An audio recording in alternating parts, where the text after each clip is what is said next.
আসসালামু আলাইকুম। আজকে বাজার থেকে আ দাঁতিনিয়া মাছ, আ এটাকে মূলত আমাদের আ বরিশাল অঞ্চলের দিকেও দাঁতিনিয়া মাছ হিসেবেই চেনে থাকি। এছাড়া আপনারা আ সামুদ্রিক মাছ, এটা হচ্ছে আপনার সুন্দরবন এরিয়ায় পাওয়া যায় মূলত।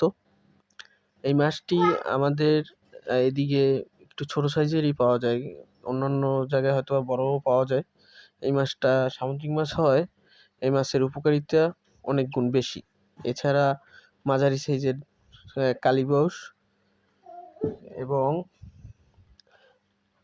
ভাগে অনেকগুলো মাছ বাজারে বিক্রি করতেছিল।